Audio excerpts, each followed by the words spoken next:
Class 9th के subject science का chapter sound है।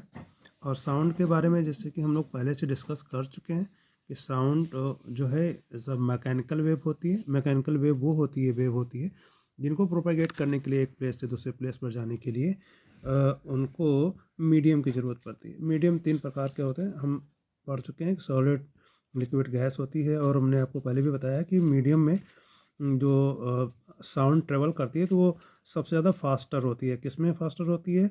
वो फास्टर होती है सॉलिड में।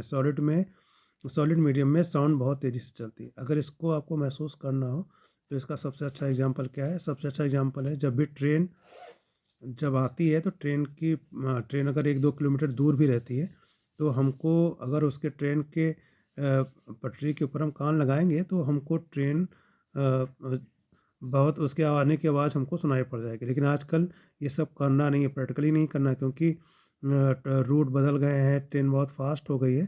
तो आप ये सभी ट्राई ना करिए। लेकिन ये एक समझने का एक अच्छा तरीका है। दूसरा तरीका ये है, अगर हम देखें तो एयर में सबसे स्लोअर होती है। स्लोअर इस वजह से ऐसे समझ सकते हैं क्योंकि अगर जो है आप 300-400 मीटर की दूरी पर भी हैं और वहाँ पर कुछ गाना बज रहा होता है तो वो भी आपको सुनाई नहीं पड़ता है। तो इससे पता चलता है कि जो एयर में साउंड की जो स्पीड होती है वो बहुत ही मिनिमम होती है। अब देखते हैं, अब देखिए इस एक साउंड की वेव मैंने बना रखा है। इसमें जो ये वाली लाइन दिखा रखी है मैंने, ये एम्पलीट्यूड है।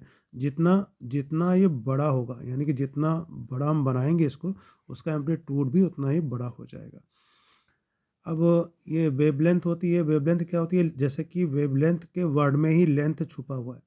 वेव का लेंथ, यानी कि वेवलेंथ को डिनोट करने के लिए लैम्डा होता है। लैम्डा जो है वर्ड यूज़ किया, ये सिंबल यूज़ किया गया है वेवलेंथ को नापने के लिए। इसकी जो यूनिट होती है मीटर होती है। इस वेवलेंथ की यूनिट हमेशा मीटर होती है। सेंटीमीटर हो सकती है, लॉन्गेस्ट वेव है तो मीटर में, किलोमीटर में हो सकता है, और नहीं फिर अगर शॉर्टेस्ट है तो सेंटीमीटर, मिलीमीटर में भी हो सकता है। अब वेव से जुड़ी हुई बहुत कुछ सिंबल्स हैं, उसको देखें तो मोस्ट इम्पॉर्टेंट टर्म्स जो हैं वेव से, साउंड वेव से जुड़ी हुई है। एक होती है लेमडा जिसको बोलते हैं वेवलेंथ, दूसरा टाइम पीरियड, तीसरा है हमारा फ्रीक्वेंसी जिसको म्यू कहते हैं हम, और V is the velocity of light. अगर इन सब में हम रिलेशन ड्राइव करना चाहें, जैसे बहुत बार वो उसमें 9th के एग्ज़ाम में पूछा भी गया है, relation between the V, mu और लेमडा। म्यू जो है हमेशा फ्रीक्वेंसी के लिए होता है। ये बहुत ही आसान होता है।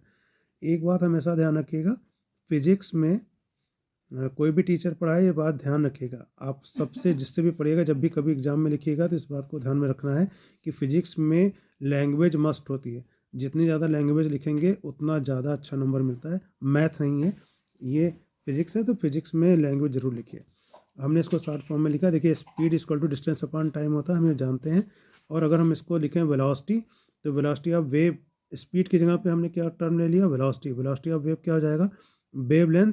और डिस्टेंस की जगह पे हमने वेवलेंथ ले लिया, क्योंकि मैंने बताया था कि लेमडा जो है क्या होता है? वेवलेंथ है, यानी कि वेव की लेंथ है, एक प्रकार की डिस्टेंस है। तो डिस्टेंस की जगह पे हमने क्या लिख लिया? वेवलेंथ लिख लिया। और टाइम की जगह पे हमने क्या लिख दिया? Time period. अब देखिए इसको हम लोग डिनोट करते हैं। वेलोसिटी को हमने डिनोट कर दिया वी से, और वेवलेंथ को डिनोट कर दिया लेमडा से, और जो उसका टाइम पीरियड है, टाइम पीरियड को हम कैपिटल टी से डिनोट कर देते हैं। अगर हम चाहें तो लेमडा वाले सेक्शन को इस प्रकार से लिख सकते हैं, 1 × लेमडा अपॉन टाइम लिख सकते हैं। क्योंकि किसी भी जिस सिंबल, कोई भी सिंबल हो, कुछ भी लिखो, अगर उसके सामने कोई भी गिनती नहीं है, कोई भी डिजिट नहीं है, तो उसके सामने 1 होता है, तो 1 लिख सकते हैं, तो 1/t। और हम ये भी जानते हैं, क्या जानते हैं कि frequency equal to 1 time period होता है। और फ्रीक्वेंसी को किससे डिनोट करते हैं? न्यू से डिनोट करते हैं, तो न्यू इक्वल टू 1/t हो जाएगा। अब ये जो 1/t की वैल्यू है ना, देखिए ये 1/t, यहाँ भी 1/t है, यहाँ भी 1/t है। इस 1/t की वैल्यू को हम न्यू रख देंगे। और जैसे न्यू रखोगे, by putting the value of 1/t in the above equation, above equation का मतलब इस वाले इक्वेशन में जब रखेंगे 1/t की वैल्यू, 1/t की वैल्यू कहाँ से निकालेंगे? यहाँ से। ये 1/t की वैल्यू न्यू रखेंगे। जैसे न्यू रखेंगे तो v इक्वल टू क्या हो जाएगा? New into lambda. किसकी जगह पे रखा आपने? 1/t की जगह पे रखा है, तो न्यू लेमडा हो जाएगा।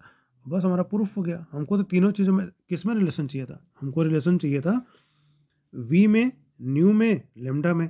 और यहाँ पर देखो क्या मिल रहा है? v मिल रहा है, न्यू मिल रहा है, लेमडा मिल रहा है। तो क्या हो जाएगा? Velocity of wave equal to frequency into wavelength. अगर कुछ नहीं समझ में आएगा तो कमेंट करके पूछिएगा।